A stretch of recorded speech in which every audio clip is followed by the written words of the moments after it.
شفاء صدور فاض وعطر كل لسان. بخار کا علاج رسول اللہ صلی اللہ علیہ وسلم طریقہ بتاتے ہیں. اس میں 2-3 احادیث ہیں، انہی کو ہم دیکھیں گے. ویسے بہت لینتھی ہے لیسن، لیکن ہم نے چونکہ احادیث کے حوالے سے چلنا ہے تو اس لیے ہم زیادہ تر احادیث پہ اکتفا کریں گے اور دیکھیں گے کہ اصل طریقہ کیا تھا. صحیح بخاری اور مسلم دونوں کتابوں میں نافع نے ابن عمر سے روایت کی ہے کہ نبی کریم صلی اللہ علیہ وآلہ وسلم نے فرمایا، بخار یا بخار کی تیزی جہنم کی لپٹ سے ہے، اسے دور کر دو پانی کے ذریعے یا چھینٹے دے کر یا وضو سے یا غسل سے، یعنی ان میں سے کسی بھی طریقے سے. کتنے طریقے بتائیں ایک بخار کے؟ پانی کے ذریعے، پانی کسی بھی طریقے سے، جیسے اسپونجنگ کی جاتی ہے آج کل، ٹاول بھگو کے ٹھنڈے پانی میں اور پھر اس کو نچوڑ کے پٹیاں رکھی جاتی ہیں، تو کیا کیا آپ نے؟ پانی کا استعمال کیا. پھر چھینٹے دے کر بھی، کہیں چھینٹوں کی ضرورت پڑ جاتی ہے، پٹی بھی نہیں رکھ سکتے، ہو سکتا ہے آپ کے پاس پٹی نہ ہو، اب کیا کریں؟ ہاتھ بھی گیلا کر کے رکھا جا سکتا ہے، پانی کو استعمال کرنا ہے. وضو کرا کے، وضو کر کے یا وضو کرا کے. مریض جس کو بہت تیز بخار ہے اس کو آپ وضو کرا دیں، کتنا پیارا طریقہ ہے کہ اس کے ہاتھ منہ دھلا کے بالکل اس کو صاف ستھرا بھی کر دیں اور بخار بھی ہلکا ہو جائے. یا پھر غسل کے ساتھ، دیکھیں صرف یہ نہیں فرمایا کہ جیسا بھی بخار ہو اٹھا کے غسل کرا دیں. اب اگر نمونیے میں آپ اس کو نہلا دیں گے تو کیا ہوگا؟ زندہ رہے گا مریض، جان خطرے میں ہے نا. تو اس لیے یہ سارے طریقے بتائیں کہ اگر سردی کا بخار ہے، ٹائیفائڈ ہے، نمونیا ہے، یا کسی اور آنتوں کے انفیکشن سے جب ڈائریا ہو جاتا ہے اس کے ساتھ جو بخار ہو جاتا ہے، تو ایسے میں مریض کی قوت مدافعت بہت کمزور ہو چکی ہوتی ہے، مریض بہت تھکا ہوا اور نکاہت محسوس کرتا ہے. تو ایسے میں اس کو چھینٹے یا پٹیاں یا پانی کا ہاتھ لگا دینا ہی کافی ہے، کیونکہ ہو سکتا ہے زیادہ ٹھنڈا کرنے سے وہ مزید اس کی پسلیوں میں درد ہو جائے یا جسم میں درد ہو جائے، کیونکہ ٹائیفائڈ کا مریض بھی جو ہے نہانے کے بعد جسم درد محسوس کرتا ہے. اور اسی طرح نمونیا والے کو بھی احتیاط کے ساتھ نہلایا جاتا ہے. نہلانے کو تو نہلایا جا سکتا ہے، خوب گرم پانی میں آپ اس کو لٹا دیں، بٹھا دیں، لیکن نہلانے کے بعد کی حفاظت بڑی امپورٹنٹ ہے. وہ اکثر لوگ نہیں جانتے، جس کی وجہ سے نہلانے سے پرہیز بتایا جاتا ہے. کیونکہ گرم گرم ٹبس کے پانی سے نکال کر پھر کمرے کو اتنا گرم ہونا چاہیے کہ وہ پانی اور کمرے کا ٹیمپریچر ایکول ہو، تو پھر تو کوئی حرج نہیں. لیکن یہ احتیاطی تدابیر چونکہ لوگ اختیار نہیں کرتے، اس لیے مریض کو آدھا مار دیتے ہیں. تو کہا جاتا ہے کہ نہ نہلائیں تو بہتر ہے، کچھ دن، یعنی 3 دن یا جتنے بھی دن سیویئر کنڈیشن ہے اتنے دن میں. ہاں، پانی کے چھینٹے اس کو دیے جا سکتے ہیں، یا پھر اسپونجنگ نمونیے کے مریض کو بھی کی جا سکتی ہے. بہت زیادہ کپڑے پہنانے سے گریز کرنا چاہیے، اتنے کپڑے نہ پہنائیں کہ اس سے بہت پسینے آ جائیں، اور اتنے کم بھی نہ کریں کہ مزید دردیں شروع ہو جائیں. ایک محتاط انداز سے چلنا چاہیے. البتہ گرمی کا بخار ہے، لو لگ گئی ہے، سن سٹروک ہو گیا ہے، تو آپ پانی کے ٹھنڈے ٹب میں مریض کو لٹا دیں تو کوئی حرج نہیں. گرمی کے موسم میں اگر سورج کی گرمی سے بخار ہو گیا ہے یا سن سٹروک اسی کو بولتے ہیں نا، لو لگ جاتی ہے جب، تو پھر مریض اگر ٹھنڈے پانی میں بیٹھ بھی جائے یا مسلسل سر پہ ٹھنڈا پانی ڈالا جائے تو کوئی حرج نہیں، بخار بھی کم ہوگا، مریض کو آرام بھی پہنچے گا. تو یہ 3 یا 4 طریقے جو ہیں، یہ ہر بخار کی نوعیت کو دیکھا جائے گا، مریض کی کنڈیشن کو دیکھا جائے گا، چھوٹے بڑے جوان کے لحاظ سے ان چیزوں میں سے کسی ایک چیز کا استعمال کیا جائے گا. اس کے بعد پیج نمبر 55 پر ہے، جب تم سے کوئی بخار زدہ ہو، یعنی تم میں سے کسی کو بخار ہو جائے تو بخار والے شخص پر ٹھنڈے پانی کے چھینٹے دیے جائیں. آپ صلی اللہ علیہ وسلم نے فرمایا کہ جب بھی تم میں سے کسی کو بخار ہو جائے تو اس کو ٹھنڈے پانی کے چھینٹے صبح سویرے دیے جائیں. صبح سویرے سے مراد یہ ہے کہ انسان اکثر جب سوتا ہے تو اپنے آپ کو تھوڑا سا وارم کر کے سونا چاہتا ہے.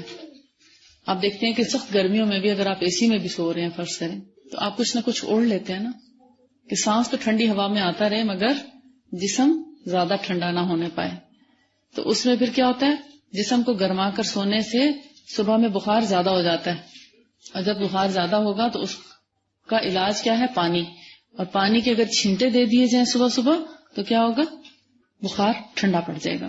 اور دوسری جگہ پر حضرت ابو ہریرہ رضی اللہ تعالیٰ عنہ سے مرفوعاً یہ روایت سنن ابن ماجہ میں لکھی ہے کہ بخار جہنم کی بھٹیوں میں سے ایک بھٹی ہے، اسے دور کر دو ٹھنڈے پانی سے.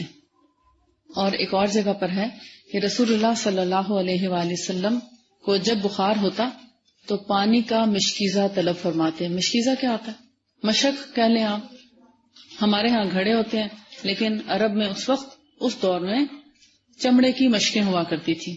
تو کیا فرماتے ہیں کہ جب بھی بخار ہوتا تو آپ پانی کی مشک یا پانی کا مشکیزہ طلب فرماتے اور اسے سر پر انڈیل کر غسل کر لیتے، یعنی سارے جسم پر اچھی طرح پانی پہنچاتے.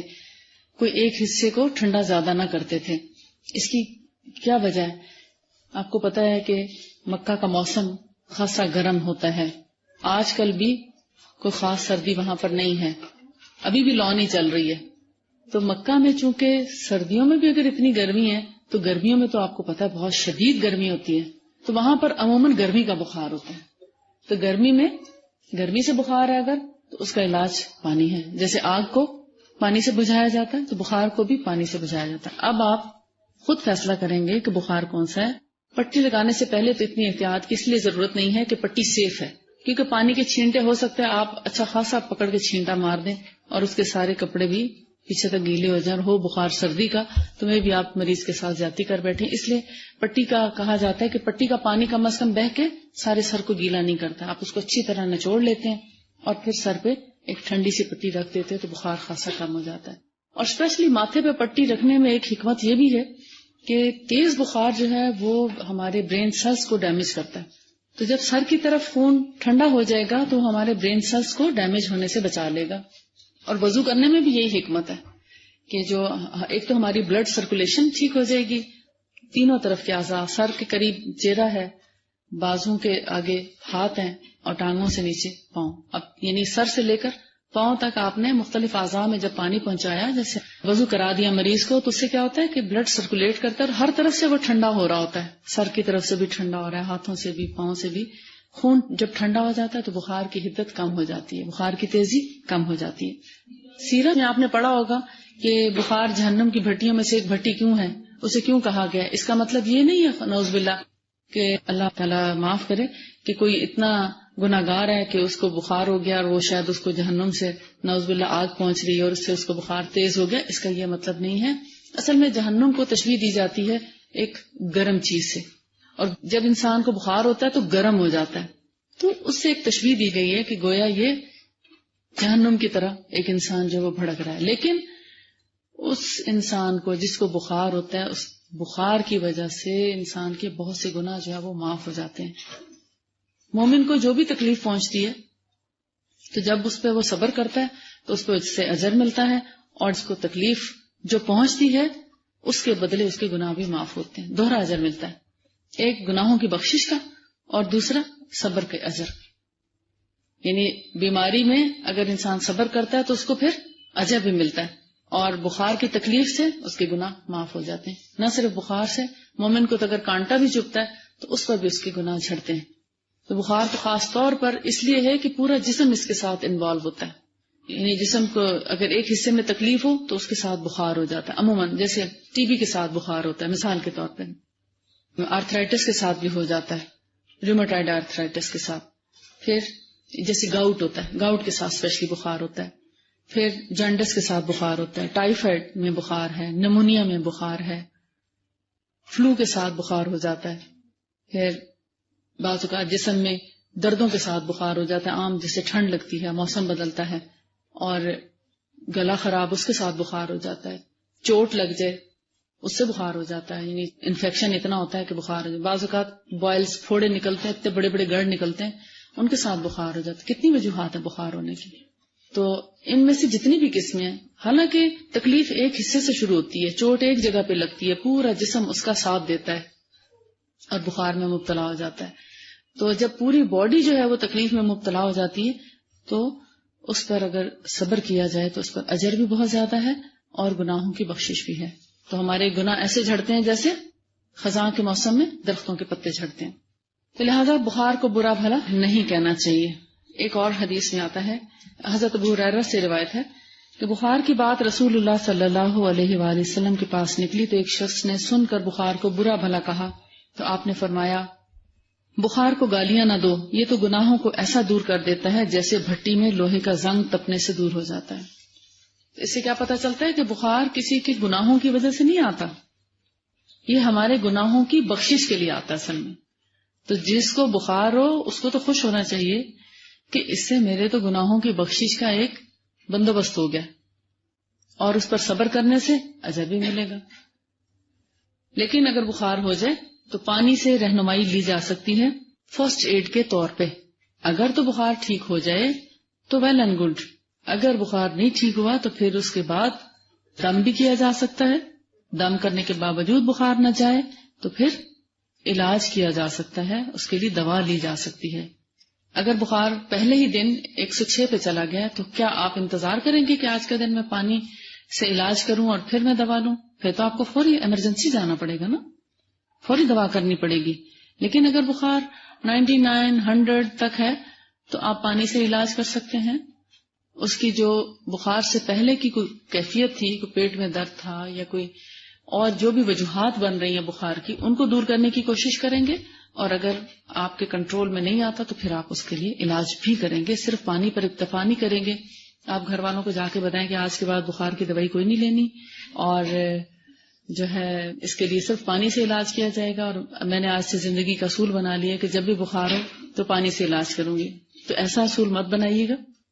فرسٹ ایڈ کے طور پر آپ رہنمائی ضرور لیں گے، بخار کی تیزی کو کم کریں گے پانی کے ذریعے، اور فوراً ہی جیسے ہی مریض کو بخار ہو، چاہے تیز ہے یا ہلکا ہے، آپ پانی کا استعمال ضرور کریں گے سنت سمجھ کر۔